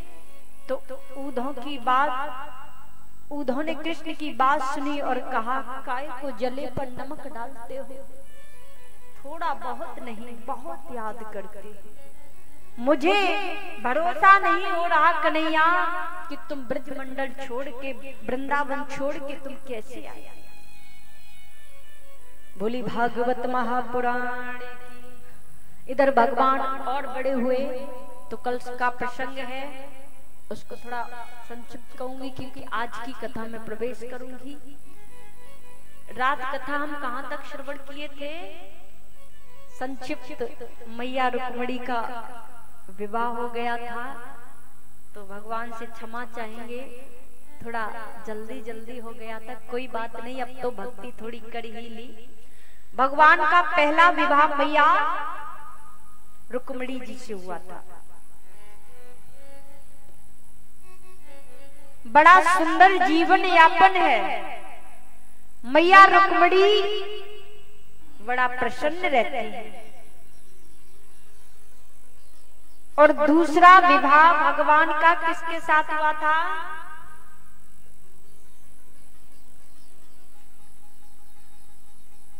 देखिए रुक्मिणी मैया है ना, कभी लड़ती नहीं है, लेकिन जो दूसरा विवाह हुआ है भगवान का वो जाम्बती के साथ हुआ है। ये कौन है? जाम्बती, जाम्बत की बेटी है। और तीसरा विवाह इनका सत्यभामा के साथ हुआ है, और चौथा विवाह कालिंदी यमुना के साथ हुआ है, और पांचवा विवाह भगवान का मित्रवृंदा के साथ, और छठवां विवाह नग्नजिति के साथ, सातवां विवाह भद्रा के साथ, और आठवां विवाह भगवान का लक्षणा के साथ हुआ है। ये कितने हो गए? 8। और विवाह कुल कितने हुए थे? 16,108। एक कलियुगी व्यक्ति कह रहा, भगवान ने जब 16,108 विवाह कर लिए तो हम 2-4 भी नहीं कर सकते क्या? तो संतों ने कहा, भले आदमी पहले एक को तो संभाल ले, तब 2-4 और कर लेना। एक तो संभलती नहीं, तो भगवान ने जो किया वो हम कैसे कर पाएंगे?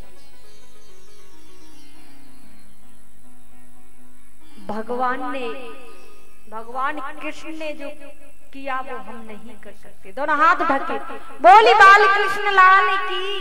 अब ये 8 विवाह हो गए, 16,100 कैसे हुए ये जानते हैं। एक भौमासुर नाम का दैत्य था जो भूमि से उत्पन्न हुआ था। अब ये करता क्या था? अच्छी घरों में जाता था और अच्छी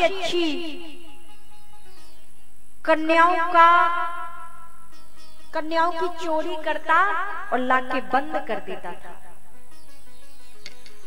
इसका उद्देश्य था जब 20,000 बेटियां हो जाएंगी तब सबसे एक साथ विवाह करूंगा। लेकिन हुआ क्या?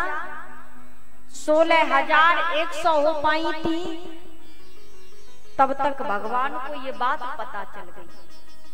एक ने जाकर के कहा मेरे प्रभु से कि इस समय भौमासुर ने ऐसा किया है, और मेरे कन्हैया गए, देखा कि भौमासुर ने अच्छी बेटियों को बंद कर रखा है। ये बात भगवान से सहन न हुई। सत्यभामा ने कहा देखते क्या हो, मार क्यों नहीं देते प्रभु इस पापी को? देखते देखते मेरे गोविंद ने उसका कल्याण कर दिया। बोली बाल कृष्ण लाल की जय हो। उसको मार दिया।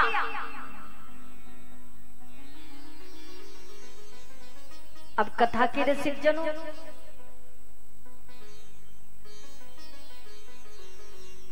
ये 16,100 बेटियों को वहां से मुक्त कराया और कहा तुम अपने अपने घर चली जाओ। अब वो बेटियां बोली, प्रभु हम जवान बेटी हैं, घर से निकले बहुत दिन हो गए, हमारे माता पिता के दरवाजे हमारे लिए बहुत दिनों से बंद हो चुके हैं, ये समाज हमको जीने नहीं देगा और समाज में जीना बहुत कठिन होता है।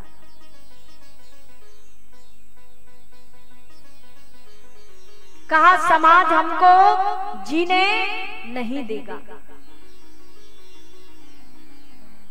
अब हमारे जीवन में दो मार्ग बचे हैं, या तो हम मर जाएं या आप हमें अपना बना लें, आपके चरणों का सानिध्य मिल जाए। तो भगवान एक बात कहूं, दुनिया जिसको ठुकरा देती उसको भगवान अपने पलकों पर बैठा देते। कब? सच्चाई को पाकर।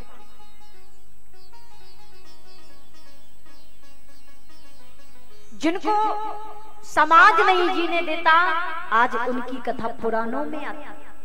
क्यों? वो सत्य के मार्ग पर चले और सामाजिक चोट खाते रहे, फिर भी धैर्य को नहीं तोड़े थे।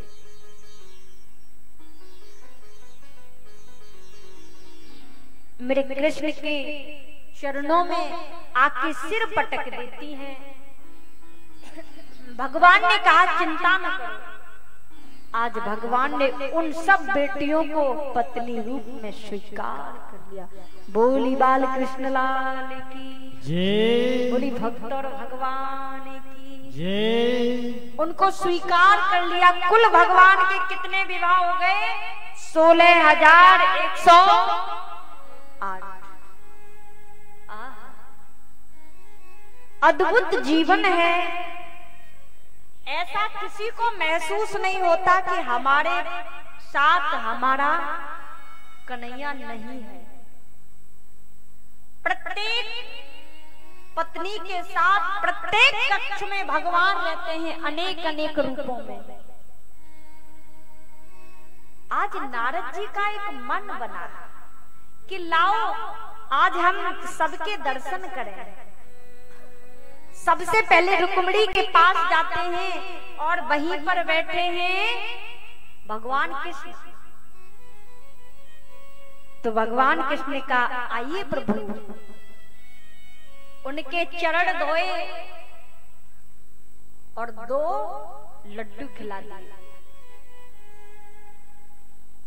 फिर अगले कक्ष में गए, जामवती के फिर सत्यभामा के प्रत्येक कक्ष में बार बार चरण धो रहे, 2-2 लड्डू। नारद जी बोले ऐसे तो बहुत है, 16,108 और प्रत्येक कक्ष में जाऊंगा तो पैर धुलवाते धुलवाते मुझे लगता है पैर ही नहीं रहे। इसलिए एक काम करते हैं, बाहर से ही प्रणाम कर लेते हैं। क्योंकि कितनी पत्नी है? 16,108 और 2-2 लड्डू खाऊंगा तो भी कितने हो गए? 32,216। कहाँ रखूंगा पेट में? इसलिए बाहर से ही दर्शन कर लेता हूँ। सबके दर्शन किए प्रभु ने, नारद जी ने बाहर से ही। और आज भगवान के मन में एक भाव आया, किसके? ठाकुर जी के, कि सत्यभामा है ना, दिन में 3 बार नाराज होती है मुझसे, 3 बार गुस्सा करती हैं, लेकिन रुक्मिणी कभी गुस्सा नहीं होती है। आज इनको देखूंगा ये कब तक मुझ पर गुस्सा नहीं करेंगे। सो भगवान परीक्षा करते हैं। आज रुक्मिणी के कक्ष में जाकर के चुपचाप बैठ गए, उदास मुंह लेकर के। रुक्मिणी बोली, प्रभु आप कुछ बोलिए ना, क्यों नहीं बोलते? भगवान इधर मुंह कर लेते हैं। इधर आते क्या हुआ भगवान? क्या बताऊं देवी, 2-4 गलती हो तो बताऊं। आप तो गलती पर गलती, गलती पर गलती, गलती पर गलती किए जा रही है, किए जा रही। कहां तक बताऊंगा आपको। रुक्मिणी बोली कौन सी गलती हो गई मुझसे भगवान बताइए ना। सबसे पहली गलती आपने मुझसे शादी की। क्या कहते हो? हाँ, क्या था मुझ में? हजारों बड़े बड़े राजकुमार, उनको छोड़कर तुमने मुझसे शादी की। ये गलती नहीं है तो क्या है देवी?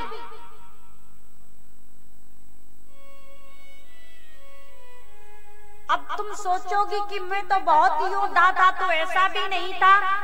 पता है आपको, जब जरासंध से युद्ध हुआ तो मैं समुद्र की शरण में रहा जाती। समुद्र शरण गतः, समुद्र की शरण में जाकर के रहा। मुझे डरपोक भी कहते हैं लोग। अब तुम सोचोगी कि मैं तो बहुत बड़ा साहूकार हूं, तो बचपन से ही मेरा नाम चोर पड़ा है, माखन चोर। क्या मिला मुझसे शादी करके तुमको? मैया बोली आज हो क्या गया इनको? प्रभु आपको हुआ क्या? हुआ क्या? सत्यता बता रहे हैं हम आपको। अब तुम सोचोगी कि मैं तो बहुत सुंदर हूं, तो मैं तो बचपन से ही काला था। तुम्हें पता है मैया भी कनुआ कहती थी, पूरे ब्रजवासी मेरा नाम बचपन में कनुआ पड़ गया था। फिर भी आपने मुझसे शादी कर ली। सुनो,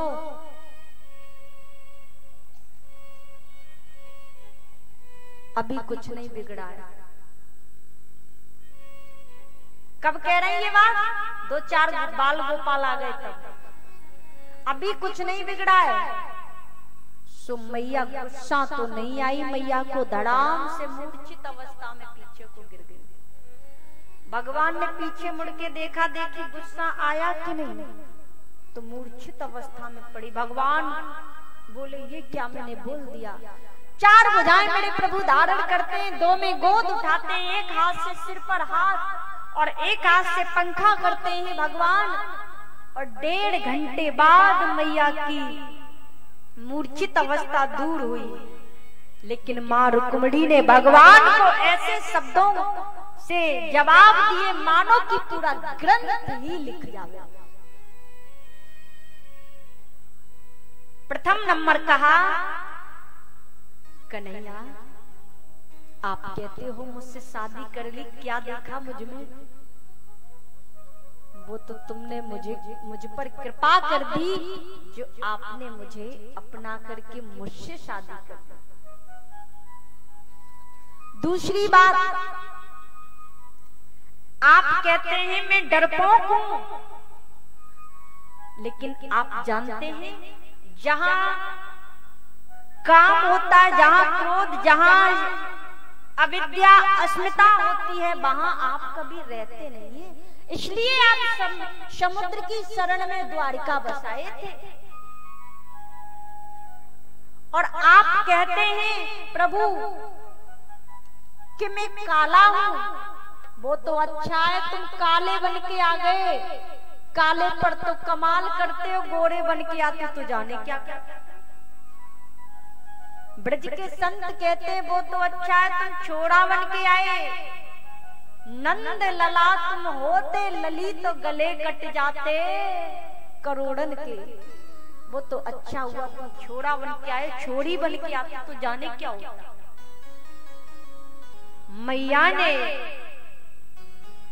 ऐसे ऐसे जवाब दिए मानो कि ठाकुर जी आज मुस्कुराने लगे। देवी मैं समझ गया, लेकिन आपको कभी गुस्सा नहीं आता? सत्यभामा दिन में 3 बार नाराज होती है।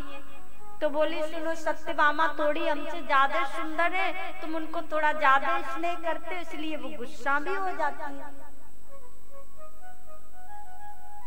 हाँ, क्योंकि तुम्हारे बीच में थोड़ा ज्यादा प्रेम है, इसलिए थोड़ी गुस्सा भी ज्यादा होती है। ठाकुर जी बोले ऐसा? बिल्कुल ऐसा। बोली बाल कृष्ण लाल की जय। आज कन्हैया धीरे धीरे और बड़े होते हैं। यहाँ पर जरासंध से युद्ध होता है। एक बहुत सुंदर प्रसंग है। क्या कहें इस मौसम का, इसको क्या सूझा है। जरासंध से युद्ध करने के बाद भगवान वहां विजय प्राप्त करते हैं। अब देखिए आज इंद्रप्रस्थ में जाकर के यज्ञ शुभारंभ हुआ है। दुर्योधन ने यज्ञ किया है, लेकिन जिसके मन में कपट होता है ना, वो अगर धर्म का कार्य करे वो कभी पूर्ण नहीं होता। तो इस यज्ञ में सब आए। मालूम है एक बार ये द्रौपदी मैया छत पे बैठी, उसी समय की बात है। तो मैया थोड़ा हंस गई होगी। कौन? द्रौपदी। थोड़े से हंस जाने पर महाभारत हो गया था। क्योंकि पूछा भी था कि अच्छे घराने की जो स्त्रियां होती हैं वो बिना बात के हंसती नहीं है। आज द्रौपदी तुम्हें बताना होगा तुम क्यों हंसी। वो मैया इसी यज्ञ में हंसी थी। बोली भागवत महापुराण की जय। आइए थोड़ा सुदामा चरित्र की ओर चलते हैं। सुदामा चरित्र के बाद भी अन्य छोटे छोटे प्रसंग हैं, उनको भी पूर्ण करना है। बहुत ध्यान से सुनना। सुखदेव जी कहते हैं जो सुदामा है ना, वह कृष्ण के बचपन के मित्र हैं, जाति के ब्राह्मण हैं। सुदामा और भगवान बचपन में विद्या ग्रहण किए थे, विद्या प्राप्त किए थे गुरु शांदीपन के यहाँ। तो एक बार घर में ईंधन खत्म हुआ तो गुरु मैया ने कहा सुदामा जी से, बेटा कुछ ईंधन लाओ। तो चले हैं लाने को। ईंधन लाने को चले, लेकिन उसी समय मैया ने थोड़े चने दिए, तुम और कृष्ण खा लेना। लेकिन सुदामा ने वो चने अकेले ही चाट लिए। इसलिए कभी कभी कहते हैं ना कि भगवान ने उनको श्राप दिया, ऐसा नहीं है। वहां पर गुरु माता को थोड़ा क्रोध का आवेश बन गया। मैया ने जरूर कह दिया, भगवान कभी अपने भक्त को, अपने प्रिय को कभी श्राप नहीं देते।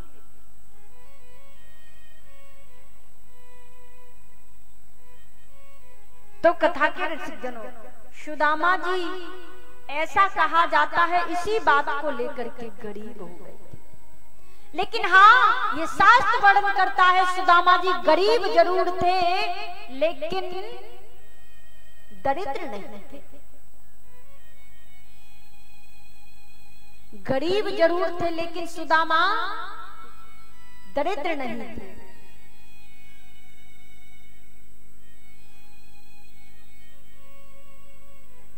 तो सुदामा जी का विवाह भी हो गया। पत्नी का नाम सुशीला है। और जैसे जिसका नाम जितना सुंदर नाम है, उतने ही सुंदर उसके विचार हैं। एक बार सुशीला ने सारी बात पूछी, हम इतने गरीब क्यों हैं? हम इतने गरीब क्यों हैं देवी? कौन सी भूल हमसे बन गई है, वो हम तुम्हें बताएंगे। तो ये कृष्ण के बचपन में जो घटना हुई वो भगवान ने अपने भगवान के साथ वो सुदामा जी ने बताया।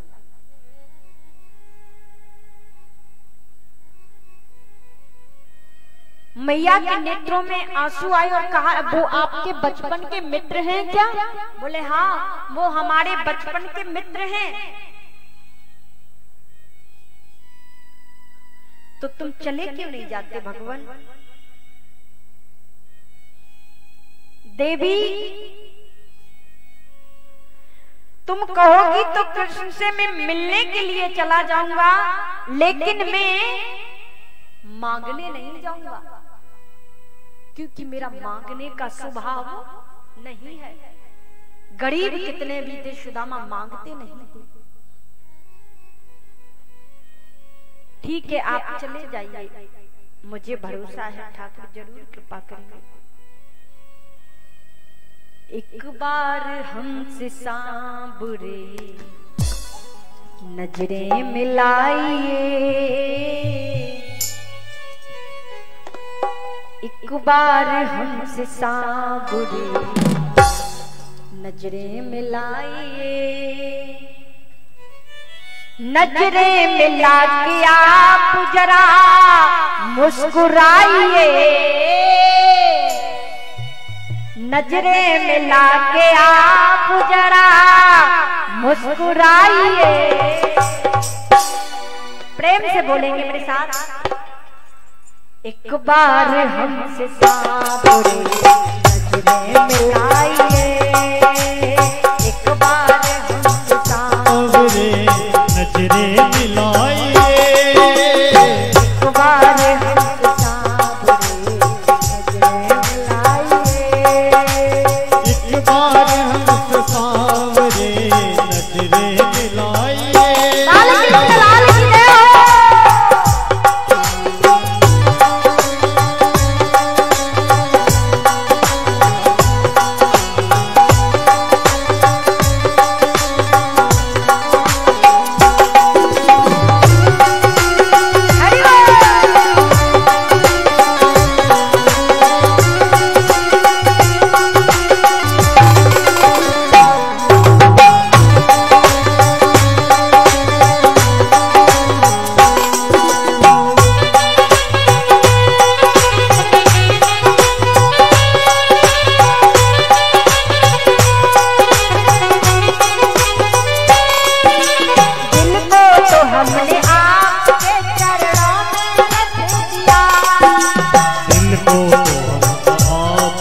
चरणों में रख दिया, दिल को तो हमने आपके चरणों में रख दिया, दिल को तो हम आपके चरणों में रख दिया।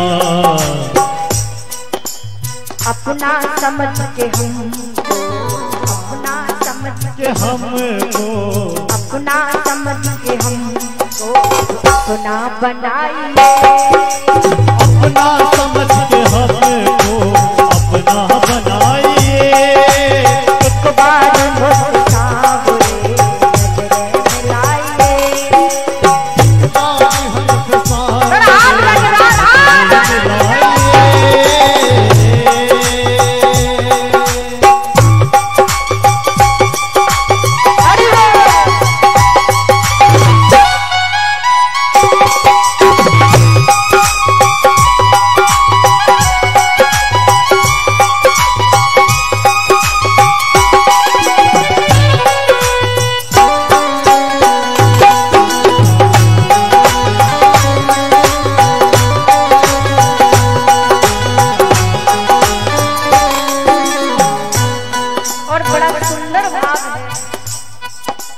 दुनिया हमारी आप है बस इतना समझ लिया, दुनिया हमारी आप है बस इतना सबक मिला, दुनिया हमारी आप है बस इतना समझ लिया, दुनिया हमारी आप है बस इतना समझ लिया।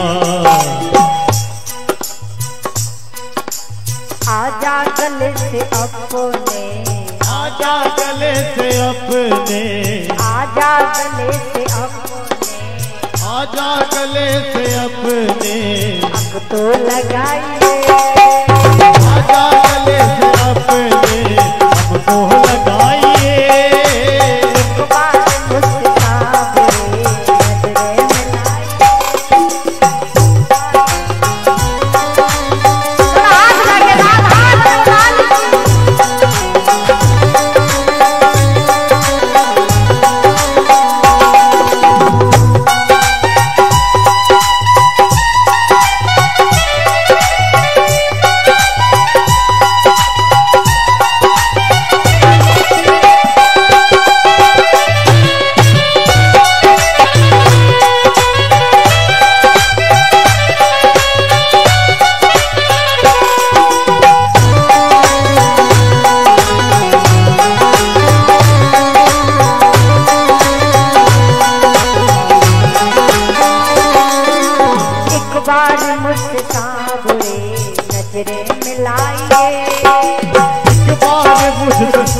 सांवरे नजरे मिलाइए, एक बार मुझसे सांवरे नजरे मिलाइए, एक बार मुझसे सांवरे नजरे मिलाइए। नजरे मिला के आप जरा, नजरे मिला के आप जरा मुस्कुराइए। उठाओ दोनों हाथ, जय हो।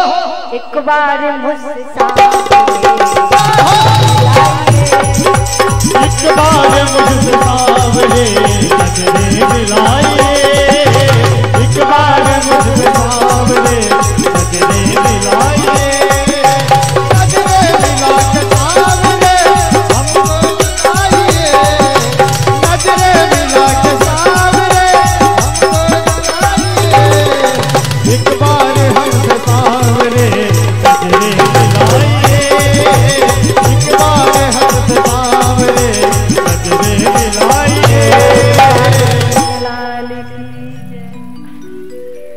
तो कथा के रसिक जनों, आज सुदामा